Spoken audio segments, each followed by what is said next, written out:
Hello lovely students, welcome to Silence Classes e-learning platform.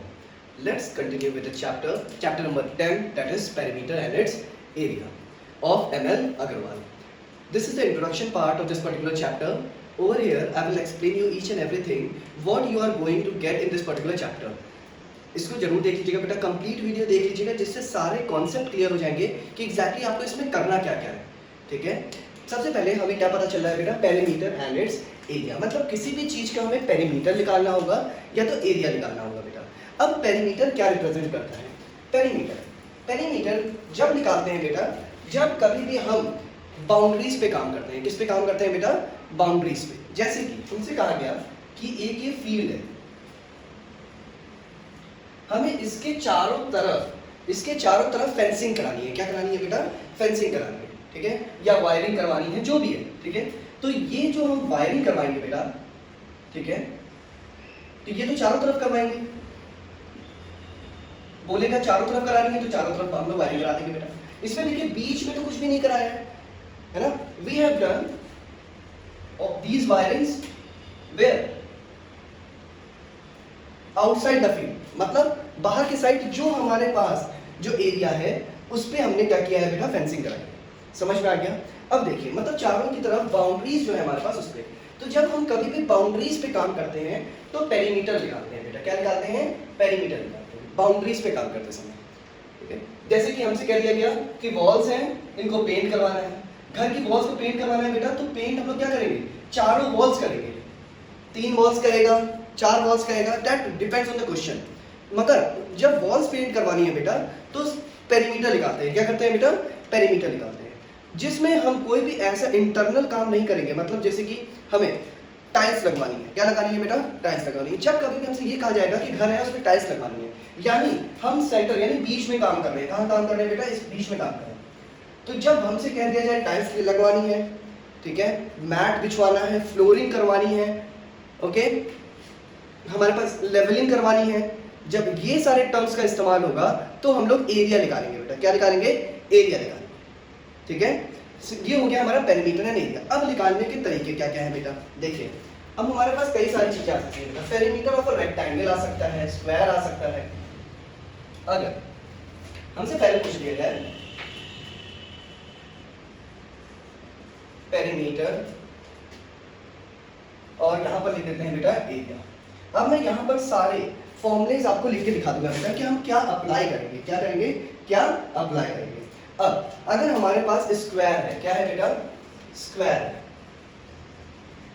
Square का अगर हमें perimeter निकालना है बेटा, तो स्क्वायर में 4 साइड होती है बेटा और चारों साइड इक्वल होती है. चारों साइड क्या होती है बेटा?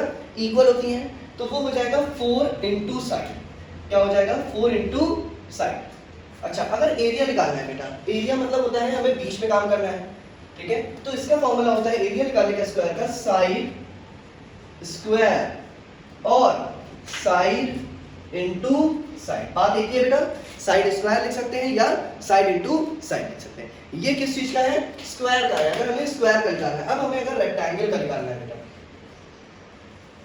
अगर रेक्टेंगल का पेरीमीटर निकालना है. अब देखिए, रेक्टेंगल है यानी आमने सामने की साइड क्या होती है? सेम होती है, यानी 2 लेंथ है और 2 ब्रेथ है. ठीक है, उससे तो इसका पेरीमीटर का फॉर्मूला क्या होता है बेटा? 2l प्लस b, यानी 2l प्लस b. ये पेरीमीटर निकालने का फॉर्मूला होता है बेटा. किस चीज का? स्क्वायर का. किसका? स्क्वायर का. स्क्वायर सॉरी रेक्टेंगल का. अगर हमें रेक्टेंगल का निकालना है बेटा तो 2l प्लस b. वही अगर हमें एरिया निकालना है बेटा, अगर हमें एरिया निकालना है इसका, तो क्या कर देते हैं बेटा? लेंथ इनटू ब्रेथ, यानी l into b. l into b, ये हो जाएगा हमारा एरिया निकालने का फॉर्मूला, लेंथ इनटू ब्रेथ. ठीक है, जो भी हमारे पास लेंथ दी होगी उसको हम ब्रेथ से क्या कर देंगे बेटा? मल्टीप्लाई कर देंगे, तो हमारा एरिया निकल आएगा. और अगर पेरीमीटर की बात करेंगे रेक्टेंगल का निकालने का, तो 2l प्लस b कर देंगे. क्या कर देंगे? 2l plus b. ओके, अब हमारे पास अगर पैरेललोग्राम दिया है तो क्या होता है बेटा? पहले इसका स्क्रीनशॉट ले लीजिए बेटा आप लोग.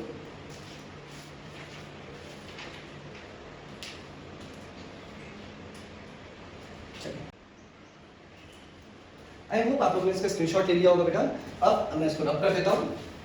चलिए, अब हमारे पास बेटा पैरेललोग्राम अगर दिया होगा बेटा, तो पैरेललोग्राम का हम लोग एरिया कैसे फाइंड आउट करेंगे? क्या करेंगे बेटा? पैरेललोग्राम का एरिया। बेसिकली पैरेललोग्राम का एरिया फाइंड करने को आएगा बेटा, क्योंकि ये बाकी जो हमारे पास क्या कहते हैं, अगर पेरीमीटर फाइंड करने को आएगा तो वो डिपेंड करता है हमारे पास साइड्स, जो साइड्स दी होंगी उनको हम क्या कर देंगे, आपस में प्लस या मल्टीप्लाई कर देंगे। उसको उस समय जब क्वेश्चन आएगा तो उस समय सॉल्व कर लेंगे, क्योंकि वो रेक्टेंगल के फॉर्मूले से भी जिस तरीके से अप्लाई होता है उसी तरीके से वो सॉल्व हो जाता है, क्योंकि सारी साइड्स प्लस होके भी पेरीमीटर निकल आएगा। ठीक है, तो डिफरेंट साइड्स होंगी तो डिपेंड करता है कि हम किस हिसाब से उसको निकालेंगे। तो पैरेललोग्राम और ट्रायंगल दोनों का ही जो है फॉर्मूला उसी समय अप्लाई कर देंगे। बट एरिया बता देता हूँ बेटा, एरिया अगर हमें निकालना होगा, एरिया ऑफ पैरेललोग्राम। अब देखिए बेटा, एरिया ऑफ पैरेललोग्राम जब होता है तो देखिए सबसे पहले तो हम बेस ले लेते हैं बेटा, और ये हो जाती है इसकी हाइट, ये हो जाती है इसकी हाइट। तो एरिया ऑफ पैरेललोग्राम का क्या हो जाता है बेटा? Base into height. क्या हो जाएगा? बेस इनटू हाइट, जब एरिया निकालना होगा पैरेललोग्राम का। सेम अब देखेंगे बेटा, अगर हमारे पास एरिया ऑफ ट्रायंगल निकालने का फॉर्मूला दे दिया जाए बेटा, क्या दे दिया जाए? Area of triangle. अब देखिए पैरेललोग्राम को अगर हम दो पार्ट में बांट देते हैं बेटा इस तरीके से, ठीक है, तो देखेंगे आप दो ट्रायंगल बन जाएगा। ओके, और ये उसकी हाइट हो जाएगी और ये उसकी बेस हो जाएगी।